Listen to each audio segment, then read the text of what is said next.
Now all of you can relax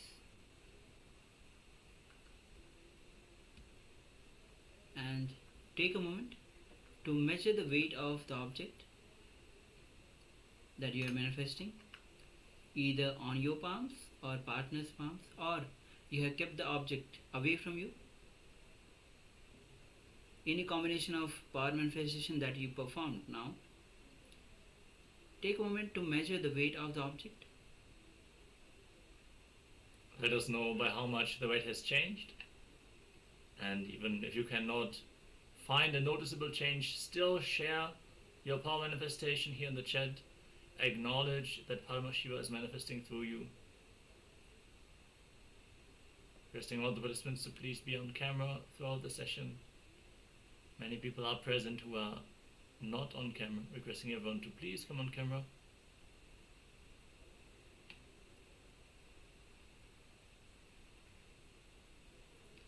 Yes, you can start sharing any noticeable change, or even there is no change, you can always share, because there's not only it inspires your sharings. When you enrich, it inspires others as well to manifest the powers. So please do not hesitate to share.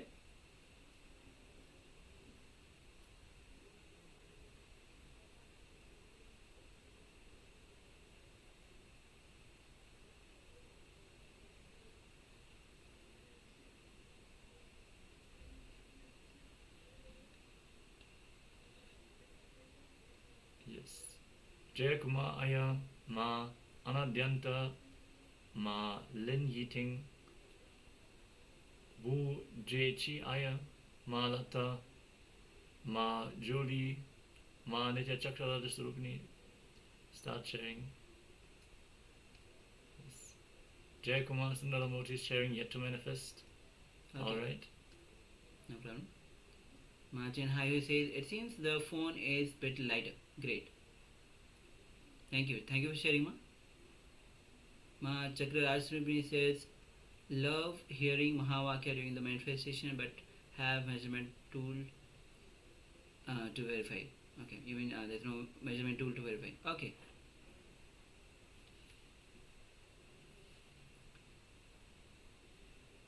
Waiting few moments so that other participants can also share. Then we'll be moving on to the next session. So take a moment to share. Just make sure to get into the habit of sharing your power manifestation. Build the confidence that Paramashiva is manifesting irrespective of the result that you see in the outside. Swamiji is manifesting through you and removing the blockages, aligning the energy channels, and preparing your body to hold the intense energy of Paramashiva. So as long as you make yourself available again and again with will persistence, understand you will experience a breakthrough, you will successfully manifest the power. Just keep manifesting. Make yourself available. That is most important.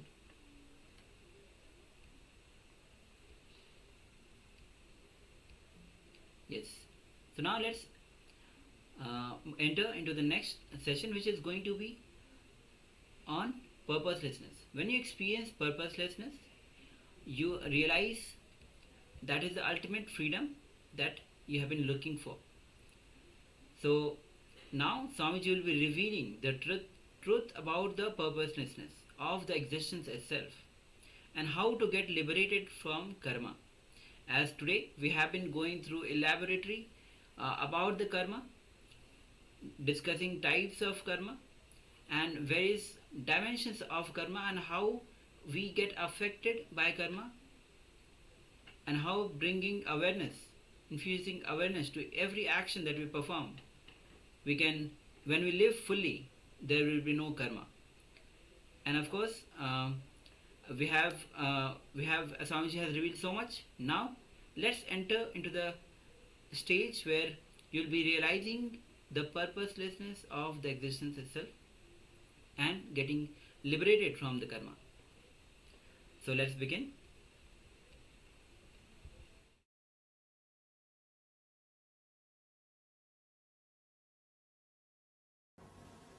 What is the purpose of life?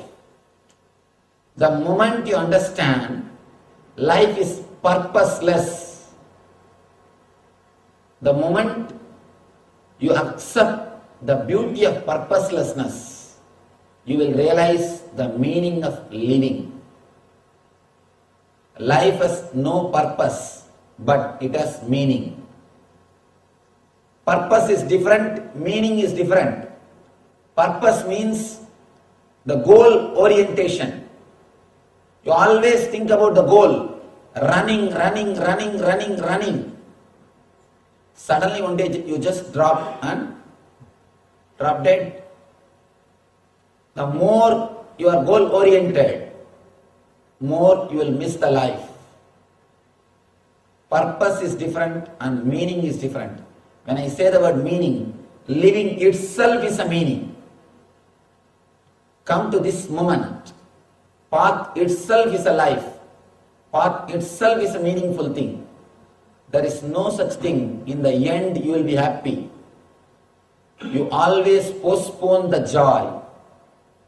You always postpone the bliss. You always postpone living. Life is lived in a very superficial way because you think life has got purpose. Be very clear. Man who works just for salary, just for money, for him only the payment day will be beautiful day. He will be happy only on that one day. He is selling his 29 days for that one day. He is selling his 29 days just for the one day happiness. You are selling your life just for one day happiness. Please be very clear. Man who is running behind some goal will never be able to live the life happily. If you are working just for salary, you will never be able to experience the meaning of living. You will be able to run behind the purpose. I don't say don't take the salary, but let it not be the only goal. Let it not play major role in your consciousness. That is what Krishna says. That is what Krishna. Beautiful sloka. Karmanyevadhikaraste ma baleshu kadachanaha ma karma bala hedurpur ma de sangosta karmani. You have a right to perform your prescribed duty, but you are not entitled to the fruits of action. Never consider yourself the cause of the results of your activities and never be attached to not doing your duty. Two things we need to understand. One, he says, let your inner space be not contaminated by the purpose of life. Please understand. If your inner space is filled, when I say inner space, I mean your inner mind. Your mind. When you close your eyes, what comes in your mind is inner space. If your inner space is filled with the purposes of life, be very clear, you are running behind something which will never give you fulfillment. Which will never give you fulfillment. He says, let your inner space be not disturbed, filled with purposes. One important thing you should understand. By nature, your inner space is filled with Atman. Your inner space is filled with bliss, eternal bliss. The more you fill your inner space with other furnitures, purposes, the more you empty your inner space from bliss. For example, this room is filled with space. The more you put furnitures, the space will leave this room. Please understand, this room is not empty. No place is empty. It is filled with space. It is filled with ether. This room is filled with ether. more number of furnitures you bring in, the ether will be taken away. Ether will be moved away. It will be less filled with ether. It will be less filled by air. Your inner space by nature is filled with bliss. The more furnitures you bring in means the purposes of life. The more you think life has got purpose, the more furnitures you will bring and arrange it. The more you furnish your inner space, less it will be blissful. In the outer place, if you furnish your home, it will look very nice. In the inner space, if you furnish your inner space, it will look very ugly. Don't furnish your inner space. Don't bring more furnitures into your inner space. Let your inner space be empty. Of course, it will never be empty, it will be filled with bliss. The more you create inner space, more your life will be blissful. More it will be ecstatic. More it will be joyful. Your inner space needs to be emptied. That is what Krishna means. Don't be attached to the results. Continuously, if you think about the money, you will never be able to perform your action completely. You will be always goal-oriented. You will never enjoy the path. Not enjoying the path is the greatest hell, worst hell which can happen to any human being. Please be very clear. People come and ask me, Swamiji, again and again you speak about dharma. Again and again Krishna says, Paritranaya sadhunam vinachaya dushkridam dharma samstavanarthaya sambhavami yuke yuke. I come down to save the innocent good people and to destroy the evil-minded people. Again and again Krishna says, you also say, dharma is the only thing to be practiced. But in our life we see people who are not living according to dharma. They are living more happily. They are having more property. They are having more wealth. How is it? Please be very clear. They may be having more property. They may be having more things in the outer place, but never think they are happy. Never think they are blissful. If somebody is not following dharma, means naturally why is not following the dharma? Ambition. Ambition is the thing which makes you to do all the mistakes, all possible sins. Ambition is hell. Nothing else needs to be done. Please be very clear. Don't think you will do some mistake and go to the hell. No. We do mistakes because we are in hell. The very ambitiousness is hell.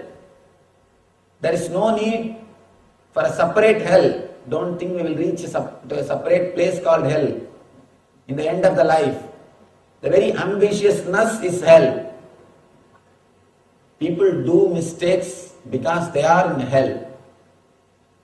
If you are happy, blissful, you will never disturb others. If we are unhappy, naturally we will vomit that violence on others. Ambitiousness itself is hell. So the very ambitiousness is enough punishment. You don't need to curse him, or you don't need to think that he should be punished. The very ambitiousness is punishment. Just because of that ambitiousness, he misses the whole life. You can easily miss the life by having a purpose for life. If you have the salary as a purpose, you will miss 29 days of your life just for one day. Just for the one day. If you work just for the sake of weekend, You will miss 5 days just for 2 days. Unless your life itself becomes joyful, unless your working itself becomes ecstasy, unless that itself becomes bliss, you cannot experience what Krishna says by this sloka, karmanye vadigaraste mabaleshu kadachanaha. Please be very clear. Even if you think you have the right for fruits, even if you acquire the fruits, what can you do? How long you think you will be able to carry that? Nothing. Nowhere it can come with you. And your life will not be fulfilled just by the purposes. Purpose can be fulfilled, but by purposes your life can never be fulfilled.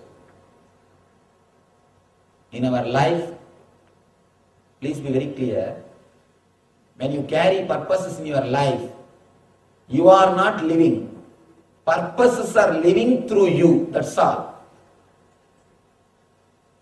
Young age, somebody teaches you some purpose. This is the purpose of your life. You should become a lawyer. You should become a doctor. You are given a purpose. That purpose is fulfilled through your life, but you will never feel fulfilled. Never do the mistake of thinking you will be fulfilled when your purpose is fulfilled. No. Your fulfillment is completely different from the fulfillment of purpose. If you want to feel the fulfillment, you have to work separately in a different direction. It's a total different achievement.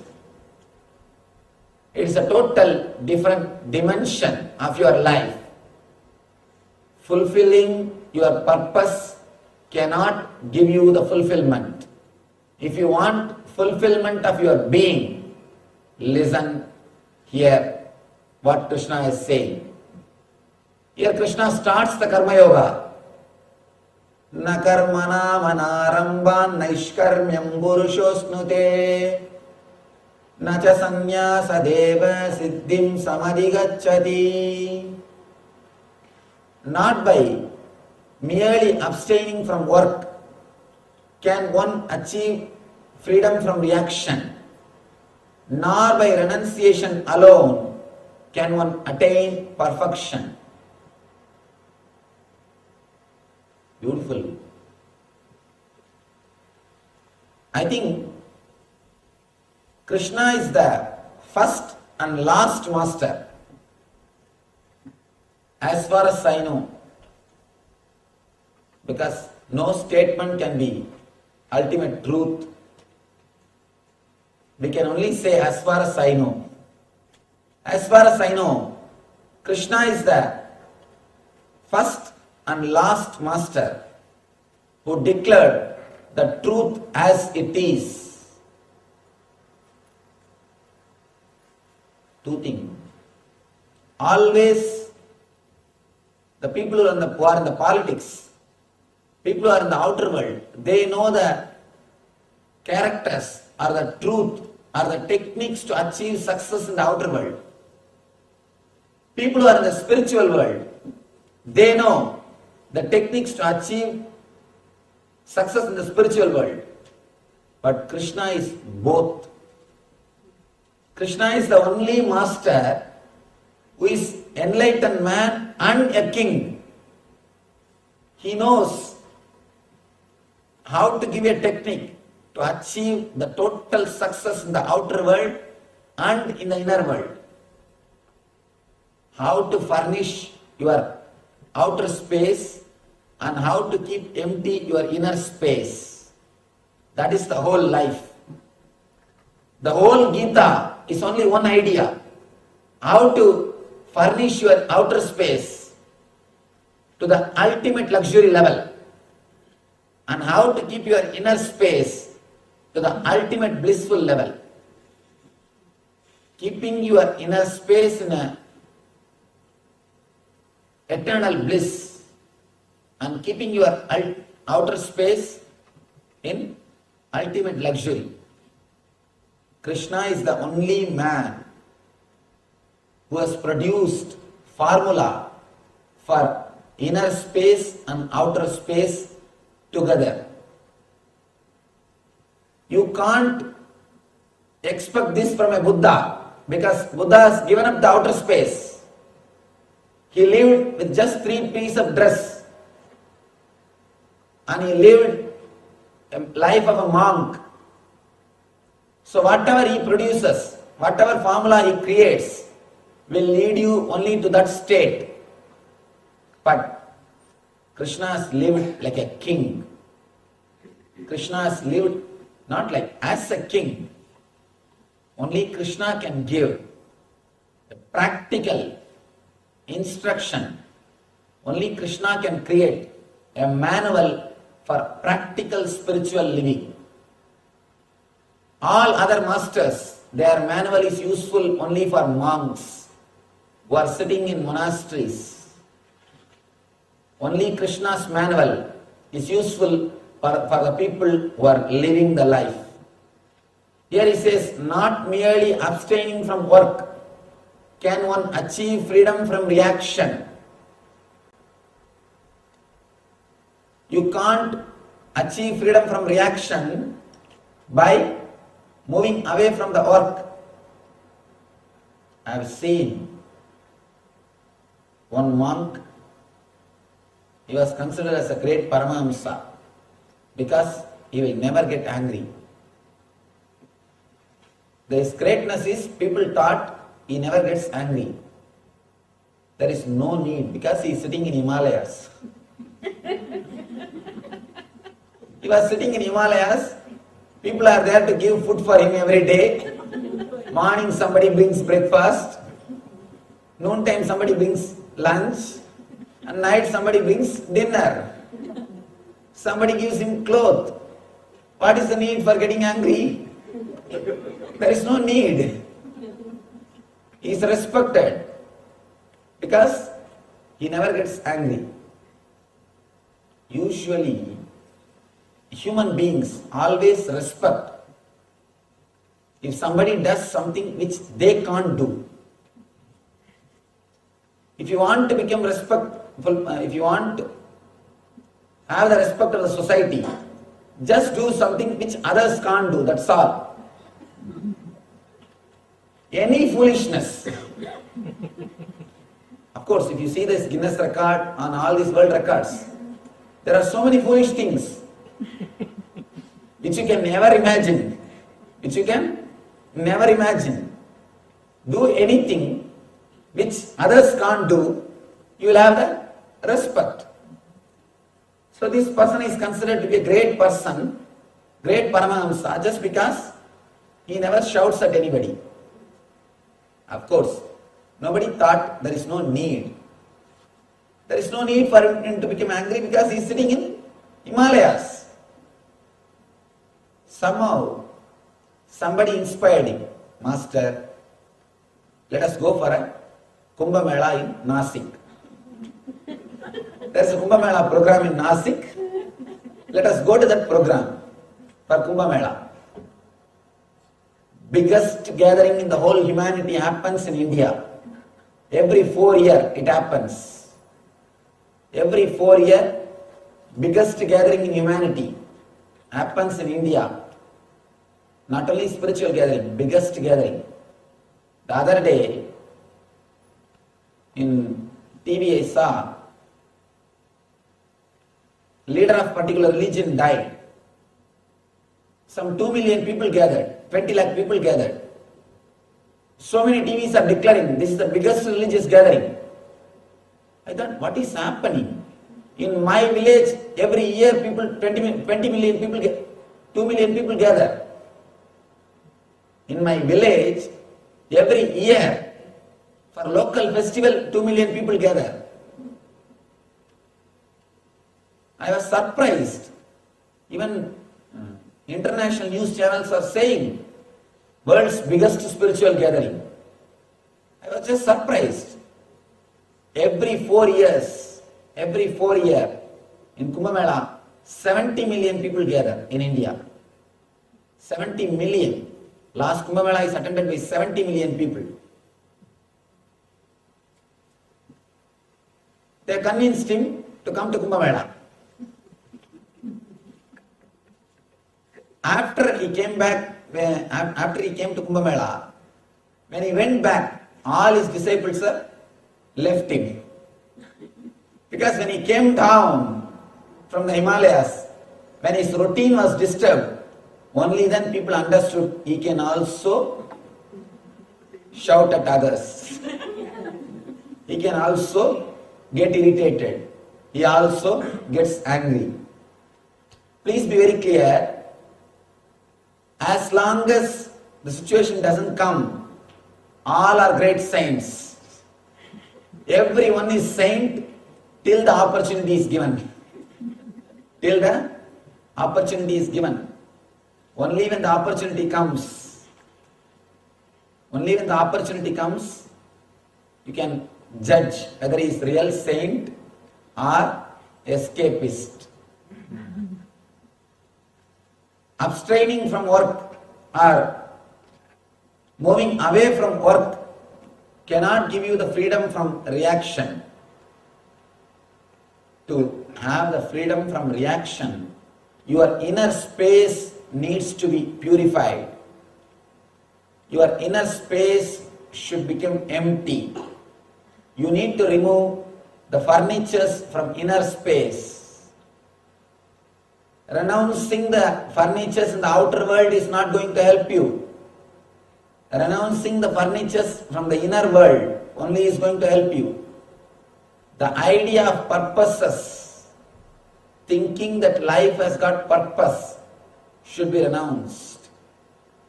That is what he says.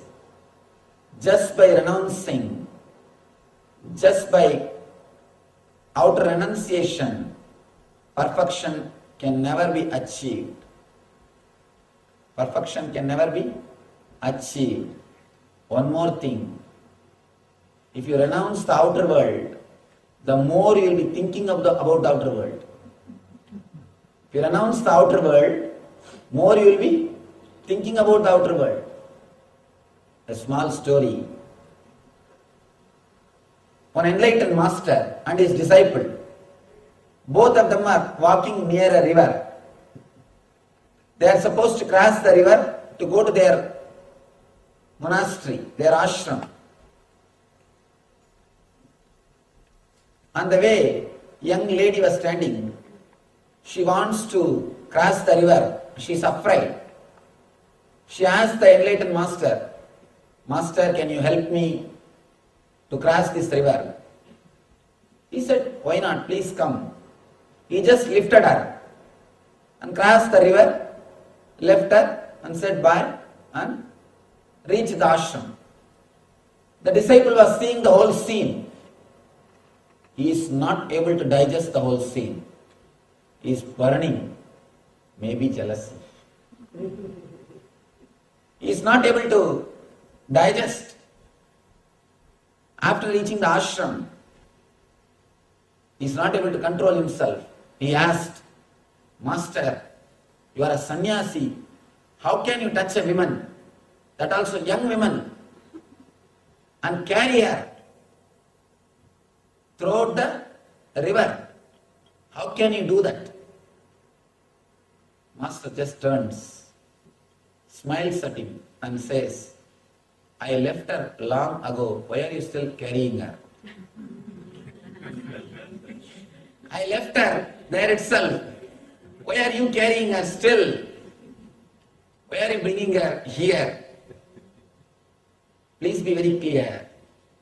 Renouncing in the inner space, emptying your inner space is the real thing to be achieved. That is what Krishna says here. This sloka is straight away addressed to this disciple. Karmendriyani samyamya yaste manasa smaran indriyartan vimodatma Mithyachara Sauchyate. The meaning goes, one who restrains the senses of action but whose mind dwells on sense objects certainly deludes himself and is called a pretender and an hypocrite. A man who keeps his senses under control but who is not able to keep his inner space under control is called pretender, hypocrite. Please be very clear. The quality of your life will be judged only based on the quality of your inner space, not based on the quality of your outer space. When you leave your body and enter into your next life,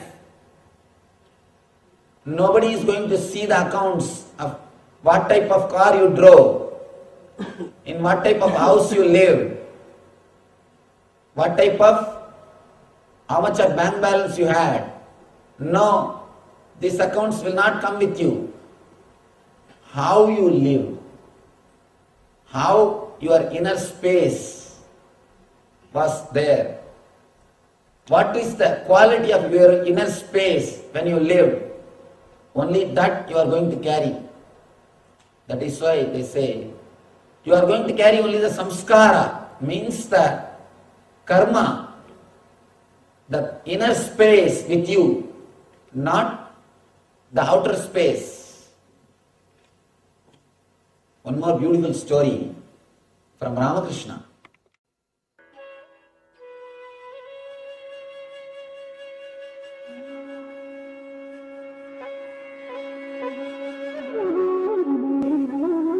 Who are all entering into the prostitute's house, what time they are entering, what time they are going out, how many are entering.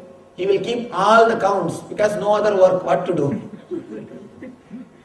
No other work. When you don't have any other work, you need to do something. You need to do something. Continuously keeps the accounts. How many are entering? What time they are entering, how much of time they are spending, whole thing.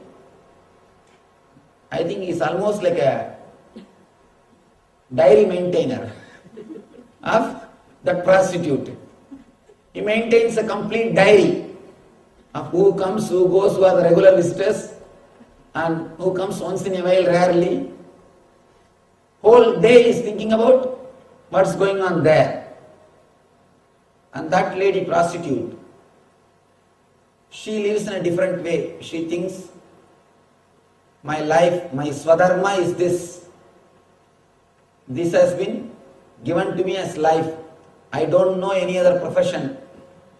I have to live only like this. For my food, I have to live this life. Oh Lord, but please save me.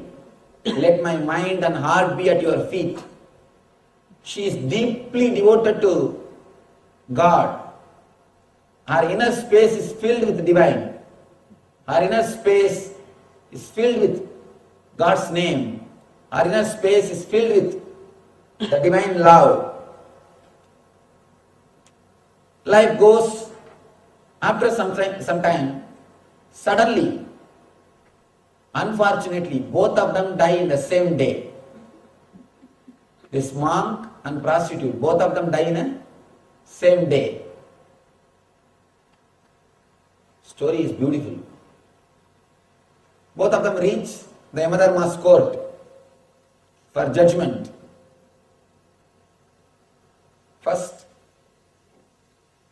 she comes, the prostitute comes. Yamadharma sees the list of sins and merits, and he says, all right, don't worry. You lived throughout your life thinking of the divine. Go to the heaven. She is sent to the heaven. And the monk is coming. The moment monk comes, Yamadharma says, he sees the list of sin and merits, And he says, throughout your life, you thought about wrong things. So go to the hell. And this monk starts shouting, how dare you send me to hell?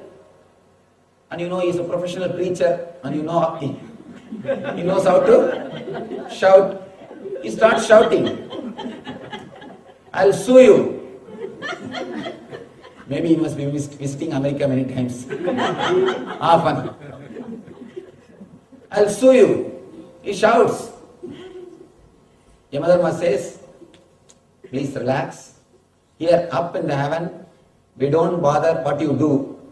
We bother how you live. See, by your body, through your body, you lived a pure life. Look at the planet Earth, how your body is respected. There, the monk saw, his body is respected like anything. All the people are falling at the feet of his body, and a big garlands are offered. Big puja is done. It is being carried to big samadhi, and his body is receiving all the respect. Through body, you lived a pure life. Your body is now getting respect. But through mind, you lived an impure life. Now go to hell. Same way, she lived impure life through body. Look at her body. Nobody was there even to care. Because she is a prostitute, no husband, no sons. Nobody was there even to do last rites. Body is stinking. Just the government fellows came and they dragged that body and dumped it somewhere. See, through body she lived an impure life. Her body is suffering. But through mind she lived a pure life, divine life. She is going to the divine. It is more important with what you live in the mind. Your inner space is the real achievement. How your inner space is the real thing. Please be very clear. Again and again Krishna declares, Karmendriyani samyamya ya aste manasa smaran indriyartan vimudatma mitya saracha uchyate. If you can't clear your inner space, even if you control your body, even if you control your senses, you are called hypocrite. Your life will not be blissful life. Your life will not be a real life. Not only it will not be a spiritual life, it will not be life at all.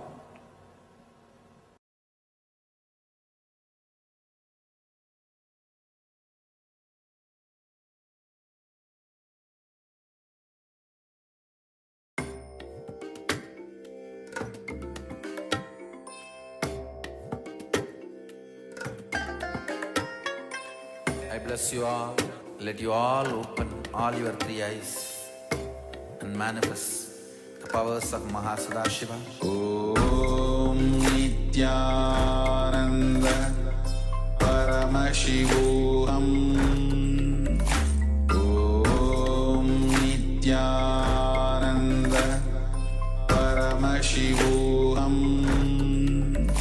Om Nityananda Paramashivam. Om Nityananda Paramashivam. Om Nityananda Paramashivam. Om Nityananda Paramashivam. Om Nityananda Paramashivam. Om Nityananda Paramashivam. Om Nityananda Paramashivam. Om Nityananda Nityananda Paramashivam Om Nityananda Paramashivam Om Nityananda Paramashivam Om Nityananda Paramashivam Om Nityananda Paramashivam Om Nityananda Paramashivam Om Nityananda Paramashivam Om Nityananda Paramashivam Om Nityananda Paramashivam Om Nityananda Paramashivam Om Nityananda Paramashivam Om Nityananda. Yes, Nityanandam. So, after these powerful revelations, I request all the participants to share their powerful clicks that they received about the purposelessness that Swamiji talked about. Renouncing the outer world is not going to help, and Swamiji gave example of a enlightened master with his disciples when they were crossing across the river. They found a girl who was afraid to cross the river, and when requested, enlightened masters simply carried the girl on the other bank of the river. But when they reached the ashram, the monastery, the disciples were filled with questions, and enlightened master answered, "I have already left her, but you are still carrying her." So renouncing the outer world won't help. When you cleanse your inner space, you purify your inner space, only then you realize the purposelessness of the life itself. You'll be free from karma. So we'll be entering into the internalization exercise, where you'll be looking into yourself, dig deep, contemplate into yourself. So now, let's get ready. Yes, we'll start off with a powerful pramana from the Isha Upanishad, verse number 8. The translation goes as follows: "It is pure consciousness that from time eternal has enriched the ages, and each being by ordaining desirable responsibilities onto them as per their nature and space and their actions and results thereof." So many times we fear that we are in charge. We are taking decisions and we do the work and get the result done. But we need to understand that fundamentally it is consciousness, the Paramatma, who is actually guiding and directing everything that is happening in and around us. Whatever we are facing on the external and internal, we need to understand that what is manifesting through us is Paramashiva. So having that surrender, that acceptance, that cognition that Paramashiva is creating the most beneficial, the most auspicious outcome in any given situation, that will lead to more and more breakthroughs, more and more bliss, more and more power manifestation as well. So let us imbibe this powerful cognition from the Isha Upanishad. So we'll be entering into the exercise itself. So take few minutes and you can go ahead and close your eyes. Look into yourself and sincerely ask yourself, let this understanding work on you. Let this idea sink into your being. Honestly ask why you are doing what you are doing, where you are going, what do you think as the purpose of life itself. So these questions in this exercise we'll be asking to ourselves. So look deep into yourself. Bhagavan says unclutch and have the pure inner space. Yes. Swami says unclutch. Unclutch from everything. Unclutch from even the word unclutch. When you unclutch from everything, even the word unclutch, then you are in the space of complete unclutched space. That is the way.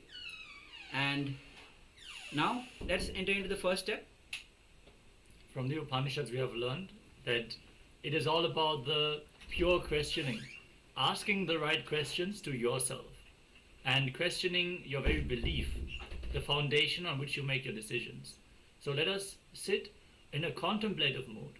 We're going to project the slide on screen with the questions, the examples based on the quote from the Isha Upanishad. So let us sit down and decide to start questioning the very core ideas on which we build our identity. Yes, all the core ideas, the beliefs that society has given us, and we have built it strong. It's time that Isha says, it's time that you start asking the existential questions, the basic questions of life itself, beyond your beliefs that you carry, beyond any social conditioning. So let's begin.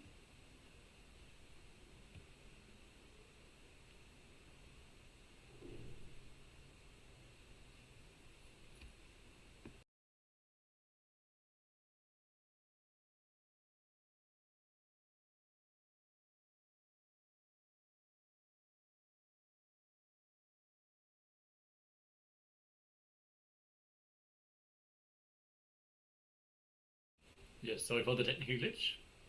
We're going to project the slide in just a moment.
us now move on to the next step.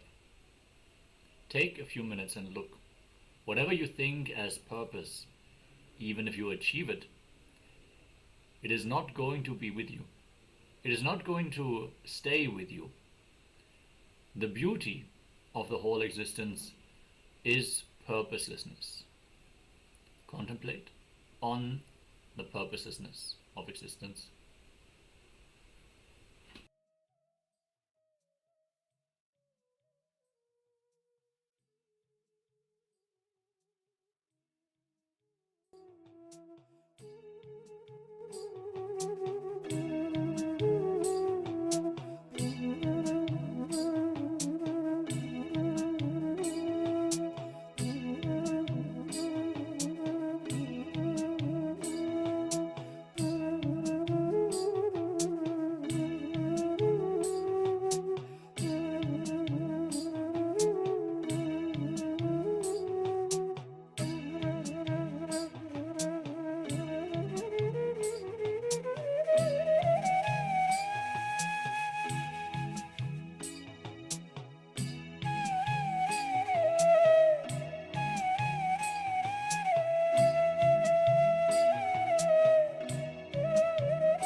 Now let's move on to the next step. Let this one idea sink in your being. Let this go deep into your being, in your inner space.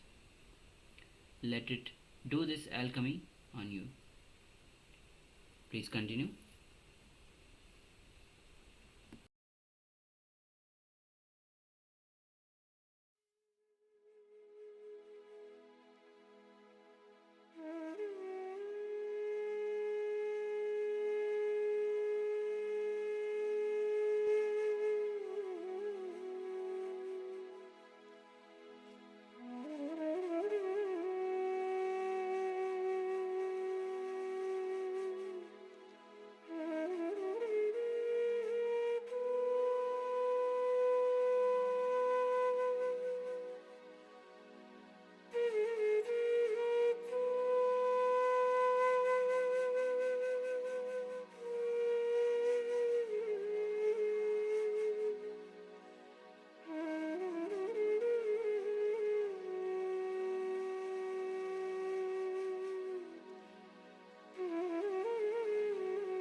just sit.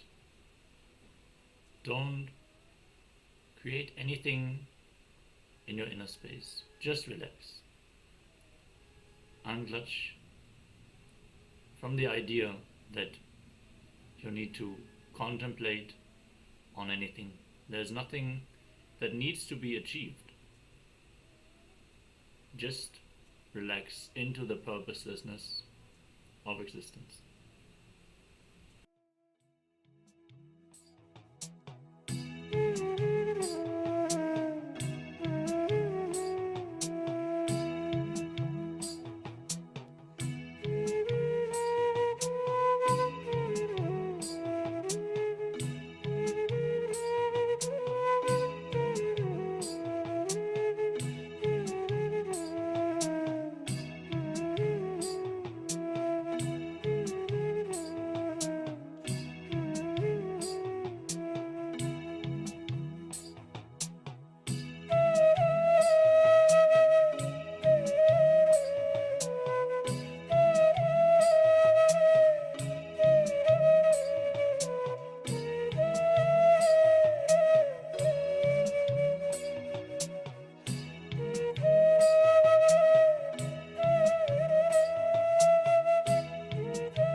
now you can relax completely. Be in the space of totally unclutched.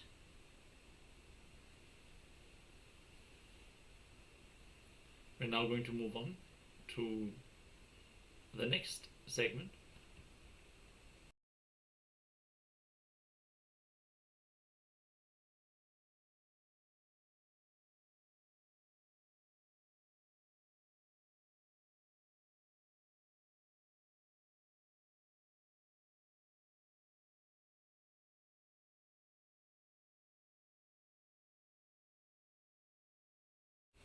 Yes.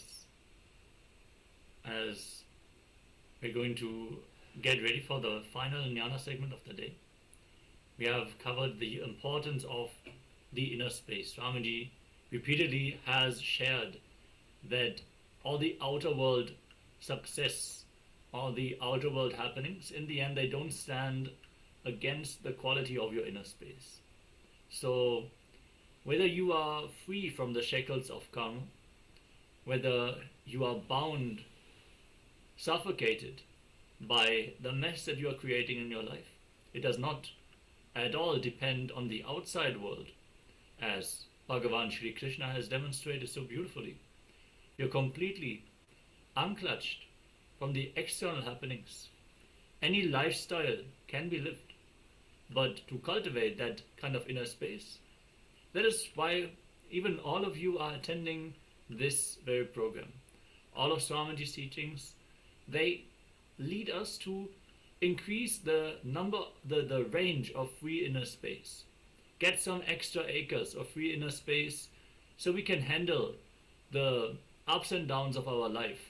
We can handle the ups and downs of our hormones, our emotions, even our financial ups and downs with free inner space, with a pure nirvikalpa samadhi, a pure unclutched space. You can live through any violent situation and you will remain blissful.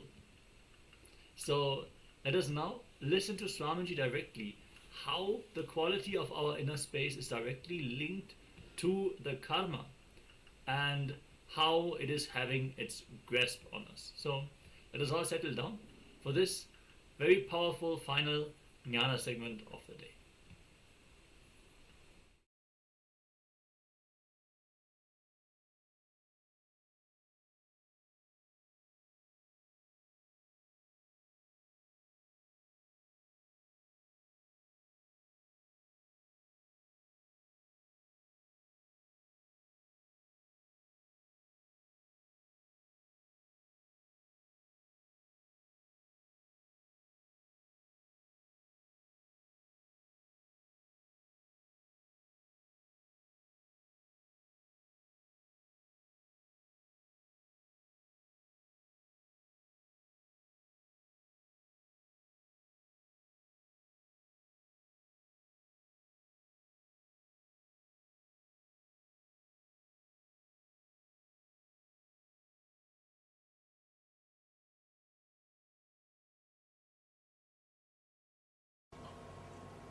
Understand this one thing.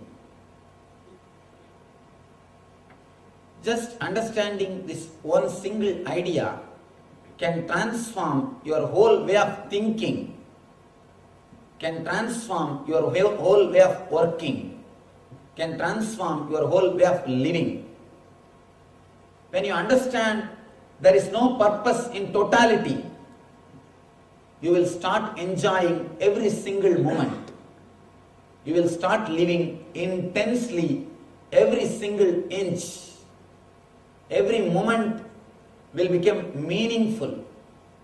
When you think as a whole, there is a purpose, every single moment will lose its meaning. If you think your whole 30 days of working is worth of $100,000 or $50,000, you will judge your 1 month only as a $50,000. Please be very clear. Your life is not $50,000 worth. For example, you think that 1 month of your life is $50,000. So if you calculate your whole life, it may come for some 10 million or 20 million or even 100 million. Suddenly somebody says, I will give you 100 million, give you your life. Will you be able to give up? Logically, this is the way you are calculating and working. This is the way we are calculating and working. We are ready to sell our mind. We are ready to sell our moments, ready to sell our inner space, calculating the value of our life. Logically, you fix a rate for your life. Once you fix the rate, only the rate is in your inner space. You forget that doing the work itself or living itself is beautiful. If you think the whole has got purpose, the part loses the meaning. Understand, as a whole, the whole has no purpose. The moment you realize the whole has no purpose, the part will become meaningful. Your very living, every day itself will become beautiful. Every day your life, you are living, you are sitting, you are walking, you are standing, everything is joyful experience. That is why they say that Satchit Ananda means bliss of very existence. Your very existence is blissful. You don't have to think, in the end you will have the bliss. No. Your very existence is blissful. The moment you drop the goal, your path becomes blissful. The moment you realize the beauty of purposelessness, your very existence becomes meaningful. The meaning of existence is bliss, eternal bliss, Nitya Ananda. The next sloka says, Nahi gachit shanamapi jadu dishtatya karma kriti karya dehyava sakkarma sarva prakriti jair gunai. Nahi gachit shanamapi jadu dishtatya karma kriti karya dehyava sakkarma sarva prakriti jair gunai.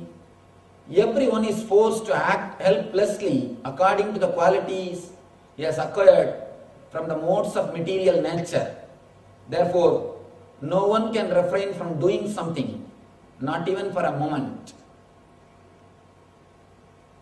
Usually people ask me, Swamiji, if you say that life is purposeless, why should we work? Let us lie down. Who will give me food? I tell you, you can never lie down. You may lie down for next 4 or 5 days because you will always go to this extreme. Now the pendulum is in this extreme. If you take the hand, it will go to this extreme. Maximum 1 week you will be able to lie down. After that, you can't lie down. By your very nature, you will start doing the work. By your very nature, you will start doing the work. All I mean when I say life is purposeless, I am not asking you to just lie down in your home. I am asking, let your body and mind work without disturbing your inner space. You don't have to sell your inner space to have outer place. You don't have to sell your inner bliss to have outer comforts. By very nature, here Krishna gives the assurance. By your very nature, your body and mind will work. Just if you keep quiet, that is enough. They will function beautifully. Somebody came and asked me, Swamiji, to do right thing, what should I do? How should I keep my mind to do right thing?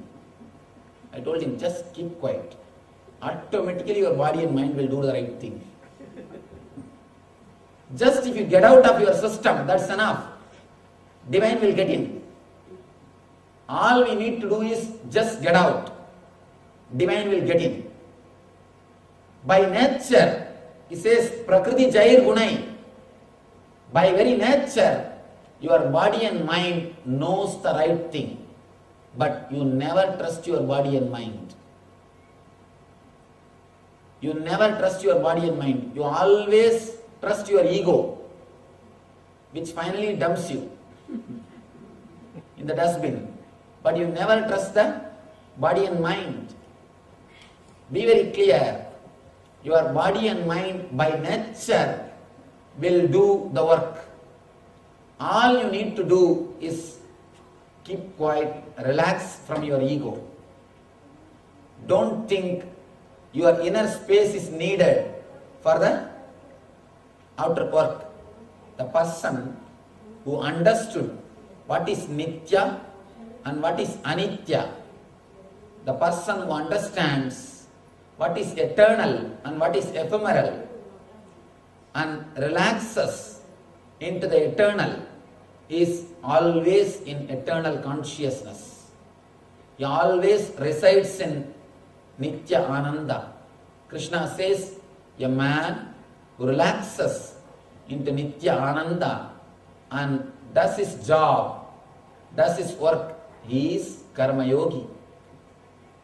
Just relax into your inner space. Automatically you will be guided. You will be guided. You always think, if I relax in my mind, thinking that life is purposeless, how will I know which is right and which is wrong, Swamiji? How will I know which is right and which is wrong? Please be very clear. The more you worry about which is right and wrong, you will not do any mistake. You will commit blunders. The person who worries which is right and which is wrong continuously will commit only blunders. He will never commit mistakes. The person who doesn't worry, who never bothers, he may do small mistakes. But the person who continuously worries will never do small mistakes, he will commit big blunders. And I tell you, to take this jump of not worrying needs courage. Even if you do one or two mistakes, what is the wrong? Taking the risk and jumping and start living without worrying is what I call dhiratva, courage. Courage of entering into the spiritual life. When you take the jump, you will do naturally one or two small mistakes. Don't worry. Putting up with that mistake is what I call tapascharya. Tapas. Tapas is nothing but accepting the small mistakes which you do when the conscious transition happens in your being. When you move from ephemeral consciousness to eternal consciousness, when you move from worry to bliss, when you move from asatya to satya, you will do one or two mistakes. You will fall and rise, just like a small child when he tries to walk. It will always fall once or twice. Just because of that, can you say, don't start walking? No. Even if it does one or two small mistakes, it has to stand up and start walking. That one or two small mistakes, once or twice falling and trying to stand up, is what is tapas done to learn how to walk. Same way, when you start living without mind, in the initial level, you may commit one or two mistakes. Don't worry. That is tapascharya. That is tapas. Have courage and just enter into the zone of no mind. Enter into the zone of eternal consciousness. Simply start living. Realize the purposelessness of the existence. Decide, today onwards, I will live without worrying. Because life is too small to be spent in worrying. Life is too small to be spent in worrying. Life is too short to be spent in worrying. So never bother. Never worry about your goals. Just drop the goals. The moment you understand the beauty of purposelessness, all the wounds which you have created in your inner space will be healed. You will fall into the abyss of eternal bliss.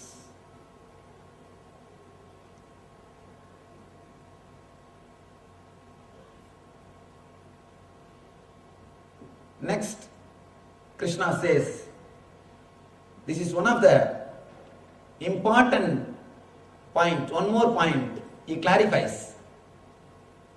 Ye me madamidam nityam anudishtanti manava Shraddhavanto nasuyanto muchyante bikarmabi. The translation goes, those persons who execute their duties according to my injunctions and who follow this teaching faithfully without envy become free from the bondage of fruitive actions. Here you need to understand two things. He says, according to my injunctions, means when you enter into your being, whatever your being says is Krishna's words. When he says my injunction, he means the injunction from Atman. Injunction from the being, the Paramatman. When you drop the goals and fall into your being, you will be straight away guided by the divine. You will be guided by the nature. You will be guided by God Himself. You will become an instrument in His hand. If you become hollow bamboo without any blockage inside, you will become a flute in the hands of Krishna. Dropping your purposes or dropping your ego is what I call becoming a hollow bamboo. If you become a hollow bamboo, you will become flute in the hands of Krishna. If you are a solid bamboo, you will be used only to carry dead bodies. In India, solid bamboos are used only to carry the dead bodies. Same way, if you drop the ego and fall into the being, you will become instrument in the hands of divine. You will become a divine flute. When you become flute, the air which enters into you comes out as a music. Same way, when you become an instrument in the divine's hand, the air which enters into you comes out as a shastra or mantra or the music. Whatever comes out of you becomes divine. Your words become mantra. Your actions become tantra. Your form is yantra. The moment you drop the ego, your words become mantra to guide people. Your form becomes yantra to be meditated on. Your actions become tantra, technique to realize the Atman. You become divine. If you carry your ego just like a solid bamboo is used only to carry dead bodies. You will also be carrying this dead body. You will also be carrying this dead body. Now it is up to you whether to become hollow bamboo and become a flute in the hands of Krishna, or to be a solid bamboo and carry the dead bodies to Smashana. If you drop into your being, you will become an enlightened being. You will become an instrument in the hands of the divine. Your words will become mantra. Your form will become yantra. Your actions will become tantra. Instead, if you decide to carry your ego, you will be carrying this dead body wherever you go. Here, he says, those persons who execute their duties according to my injunctions, according to your inner consciousness. Please be very clear. As long as you carry the goal of the society, the purposes conditioned on you by the society, you will be carrying conscience. The moment you drop the social conditioning, the purposes taught to you by society, you will start living with consciousness. Social conscience is different and spiritual consciousness is different. If you live with goals, you will carry the social conscience in your life. If you realize the beauty of purposelessness, you will carry the spiritual consciousness in your life. The man who lives according to his consciousness, believing, having shraddha towards these teachings. Why Krishna is demanding shraddha? Here is the first place where Krishna says shraddha, faithfully. Why? Shraddhavanto nasuyanto. He says, of course, the word shraddha cannot be translated as faith. Faith is a very poor word for shraddha. Please forgive me, I have to tell the truth. In English there is no word for shraddha exists because the very idea of shraddha never existed. Let me be clear. The very idea of shraddha never existed here. That is why the equivalent word for shraddha doesn't exist. Shraddha does not mean faith. Shraddha means faith plus courage to execute that idea. Courage to experiment with that idea is shraddha. Courage to experiment that idea is what is shraddha. Here Krishna says, Shraddha vanto nasuyanto. Man who executes these teachings with shraddha, courage to follow. Why we need courage to follow? A small story. One born blind man goes to a doctor and asks, Doctor, will you help me to have my eyes? Doctor says, don't worry, I'll do some operation, you will have your eyes, after that you can walk without that stick. The blind people, they always carry a stick to feel the road. You can walk without that stick. Now the blind man asks, Doctor, I understand you will do an operation. I understand I will have my eyes back. But I don't understand, how can I walk without stick? How can I walk without stick? By and by, the blind man forgot the stick is from outside. He started thinking stick is necessary even for walking. But till the operation, till he gets his eyes, he has to have shraddha towards the doctor's words and lie down in the operation table. Same way, I tell you, just live without mind, just live without purposes and goals. You will be able to walk without stick. Stick is worrying. But you can never think you can live without worrying. By and by, worrying has become your part. So we can never imagine we can also survive, we can be alive without worrying. When I say you can live without worrying, you say, no, Swamiji, how can it be possible?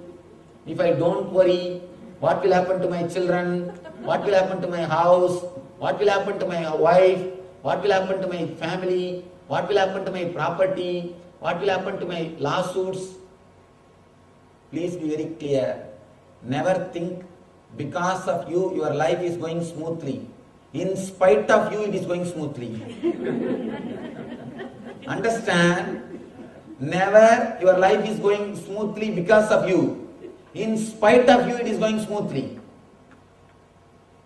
The moment you have the courage to have shraddha to these teachings and start living, dropping the purposes, only then you will realize you don't need stick to walk. You don't need stick to walk. Once you enter into the being, the depth of your being, you will enter into a totally different dimension. Whatever now you think as spiritual life or material life, both will lose its meaning. You will enter into a new dimension of life. For example, can you explain for 4-year-old small child the life of marriage? Can you explain what is life to a 4-year-old child? You can't. He can't understand. But he can understand only toys. He can understand only dolls. He can only play with toys. Once he reaches the age of 25, naturally he will be able to understand what is life. Automatically toys and dolls will drop him.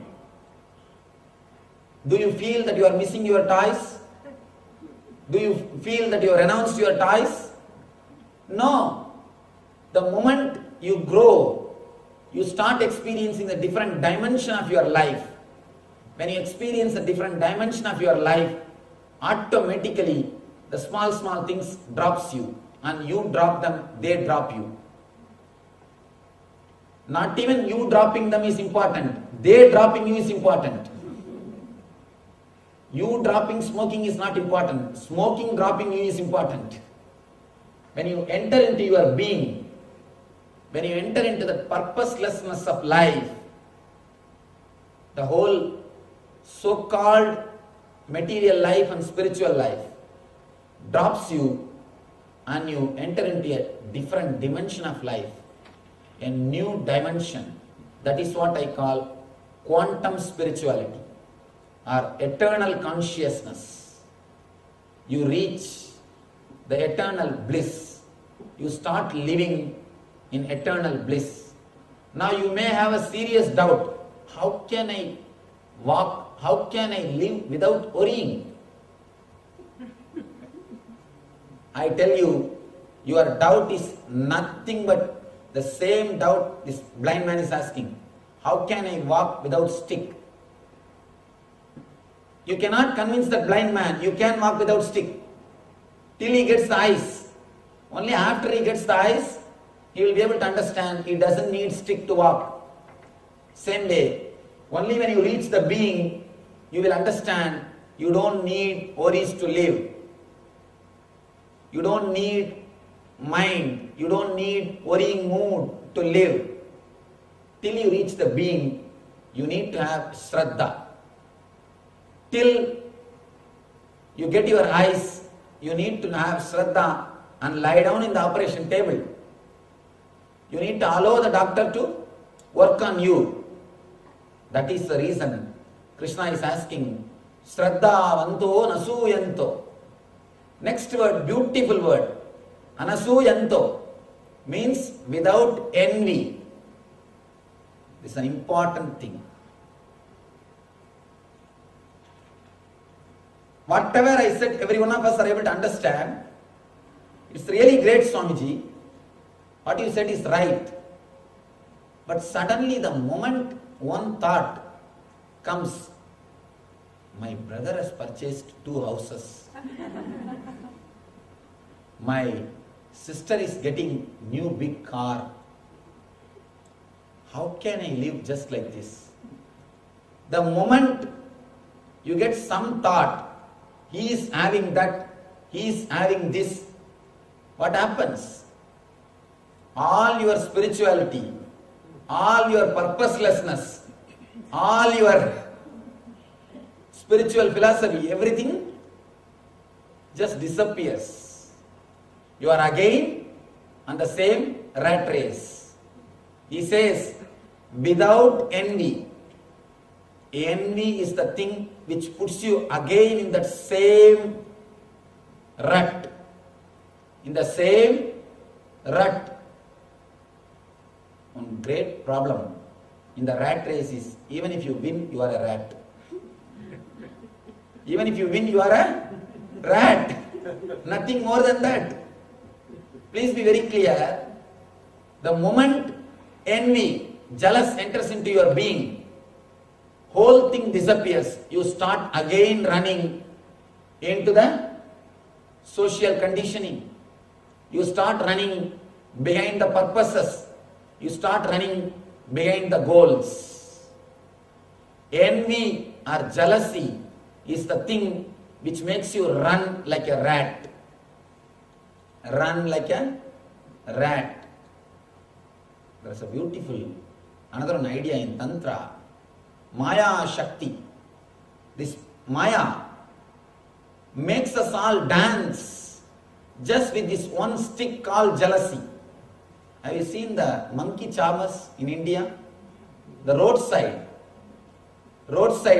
they will do a small show with monkeys. They will have a small stick. They will just rotate that stick and shout, Adraram, Adraram, Adraram. They will just say, give the instructions to that monkey. According to their instruction, that monkey will do everything. With this stick, they will make the monkey dance. With a small stick, they will make the monkey to dance and do whatever they want. Same way, the Maya Shakti is making you run as she wants, just with one stick called jealousy, envy, comparison. The moment you compare, you just again jump into the same path, same rut, same routine, which I call the purpose life. Then you became karmi, not karma yogi. Man who lives in the eternal consciousness, Nitya Ananda, and allows his body and mind to work according to its nature, is centered on eternal consciousness. He is called karma yogi. But the man, out of jealousy, out of envy, out of comparison, who enters into the social conditioning, social rut, the same routine of rat race, is called karmi. The difference between karmi and the karma yogi is only one thing. The man who is driven by jealousy is karmi. The man who allows the eternal consciousness to drive him is called karma yogi. All you need to understand is only this one word: without envy, anasuyanto, without jealousy. The moment you start thinking, oh, he is having all those things, he is having all those things, you become mad. If a neighbor brings AC into his house, your house temperature increases. Your house temperature increases. One more thing, when we do things out of comparison, we do all foolish things. Our intelligence stops working. Our intelligence completely stops working. If you do things out of jealous, out of enviousness, out of comparison, we will end up only doing this type of foolish things. Intelligence will stop working. When you start comparing, intelligence stops working. Please understand, every one of you are unique. There is no need to compare. There is no need to compare with other person. You are unique. The main problem is you compare only with the nearest persons. 5 inch up and 5 inch low. Only with that persons you compare. You don't compare yourself with Bill Gates, do you? If you compare, even God cannot save you, that is different. You don't. You compare only with your neighbor. You compare only with your colleague. You compare only with your brother. You compare only with your sister. The problem is, not even failure. Your worry about the failure is the problem. That is why you don't compare with the unreachable goals. You compare only reachable goals. You compare only with immediate persons. Understand, this comparison is what is driving you crazy. Again and again and again brings the whole social conditioning on you and eats away your whole life. Your whole life is eaten away by this one maya called comparison. Your whole joy, ecstasy, bliss, the very bliss or the ecstasy of living is swallowed by this one maya called comparison. How the whole thing is swallowed at the time of pralaya by the ocean, same way, just this one concept, comparison, one idea, envy and jealousy swallows your whole life, which has no existence. Two things, there is something called comparative reality and something called existential reality. If you build your life based on the existential reality, you will never suffer. If you build your mind on comparative reality, you will be continuously suffering even at the time of death. Not only at the time of death, even after death. Don't build your inner space on comparative reality. Let your inner space be built on existential reality. Let you accept the life as it is.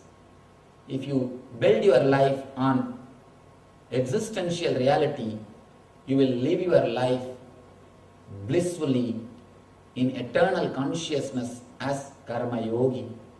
Small story.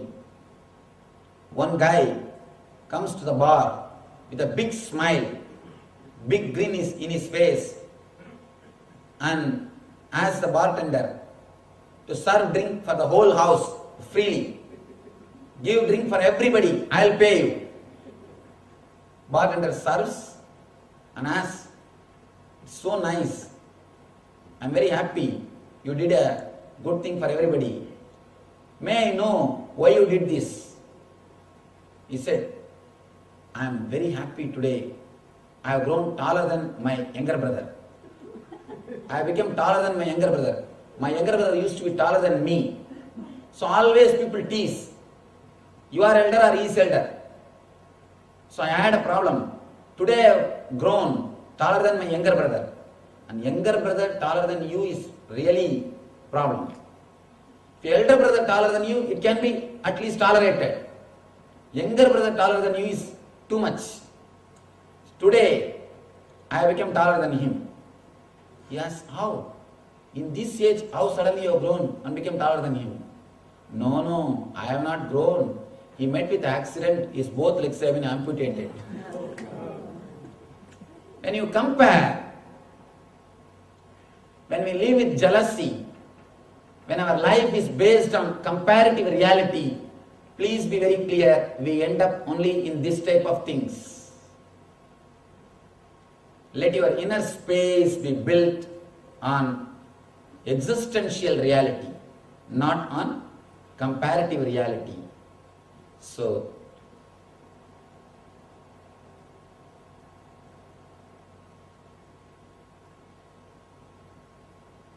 next, the Krishna says,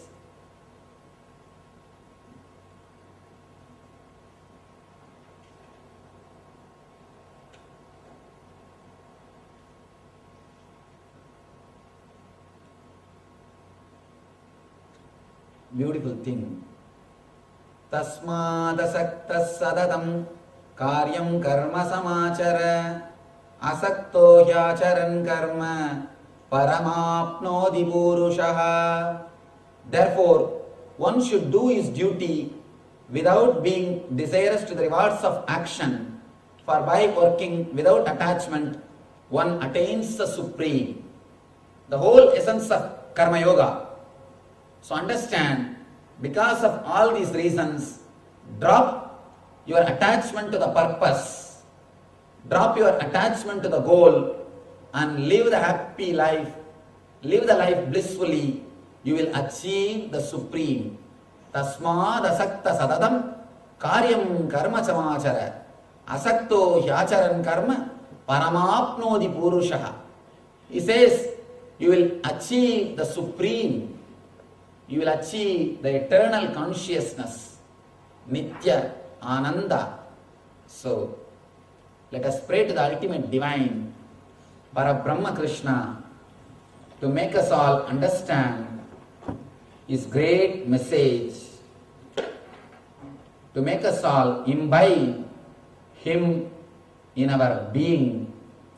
Let him guide us, let him make us experience the eternal consciousness, eternal bliss, Nityananda. Thank you. Vasudeva Sudham Devam Kamsachanuramardanam Devaki Paramanandam Krishnam Vande Jagadgurum.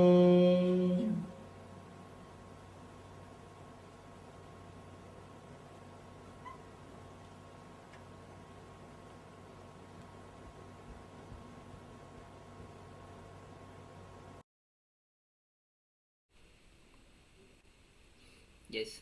So, what a wonderful revelations, and what a way to end the day itself. And Swami says very beautifully, it is a jealousy comparison which runs our life. So, let's drop the fruits, just perform the actions.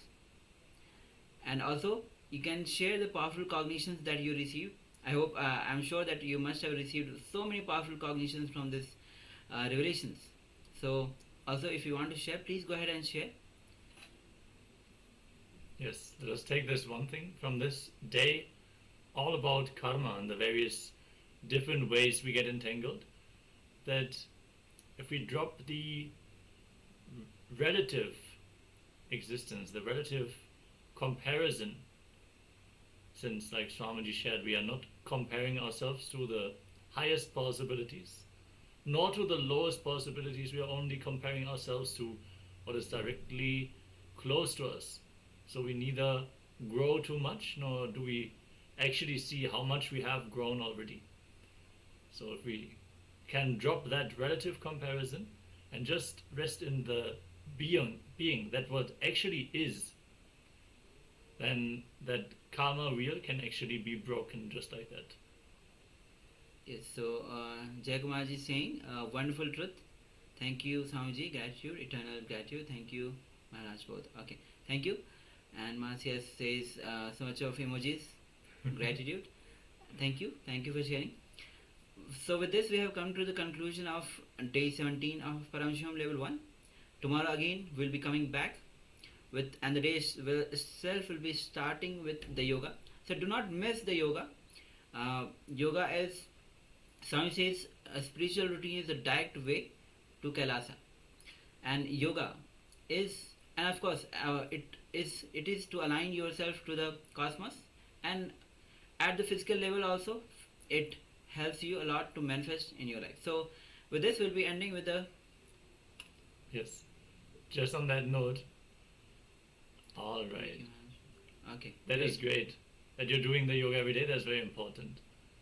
Tomorrow we're going to have a very exciting day.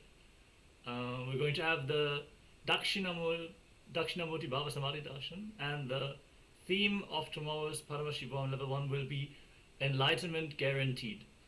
So what a great day. Yes, so come back, as you're going to have so much revelations on enlightenment guaranteed. So hope to see you all. So now we'll be finishing with the Purna Mantra. Let's bring our hands in Namaskar Mudra. Om Purnamada Purnamidam Purnat Purnamudachyate Purnasya Purnamadaya Purnamevavashishyate. Om Shanti Shanti Shanti. Hari Om Tat Sat. Sarvam Bhagavan Sri Nityananda Paramashiva Padukarpanamastu. Om Nityanandam. Thank you everyone. Nityanandam. Nityanandam.